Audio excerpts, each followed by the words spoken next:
I was born in Queens, New York, and my family moved out to Long Island, and sports was my life.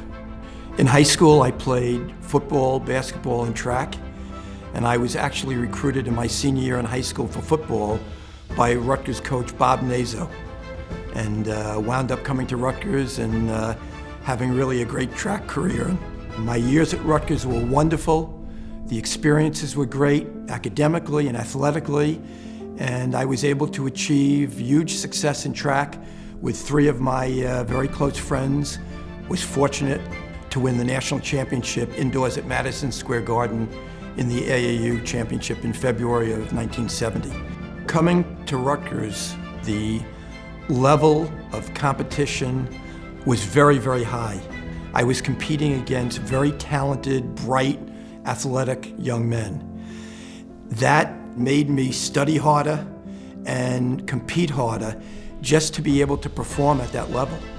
And I remember in my accounting class first semester, my sophomore year, a professor of accounting asked a question to the class, and all the hands went up but mine. And I remember at that moment saying, wow, I've got to dig deeper into the books. I've got to study hard and give my all. As I was growing up, I always felt that I didn't want to have an office job per se, that I wanted to have a business career where I could move around and be involved with different people and do different things. So when Sears came on campus, I interviewed with them, and I was asked to come to their Eastern headquarters for further interviews, and they wind up offering me a job as an executive trainee for the Eastern Territory. My success in my business career, I relate much of that back to Rutgers both academically and athletically, and the ability to work harder carried through into my business career. When I was at Kohl's, we were a little company, and I said, I know there are better retailers than we are, but let's really work hard and not let anybody outwork us.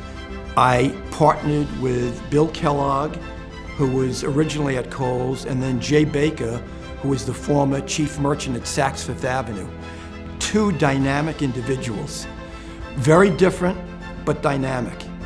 And then I sort of was the piece that helped tie that group together. Scarlet Forever to me is who I've been my whole life.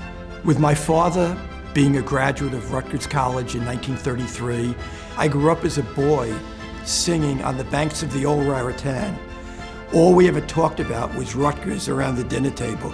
I only wanted to go to Rutgers to go through the 4 years here and learn all the academics as well as achieve what I did athletically.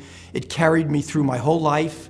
Rutgers was always a little part of me that was maybe a little better than other people. I always felt that what I had gotten out of Rutgers gave me that ability to work hard, to make smart decisions and achieve what I did with that intangible in my being.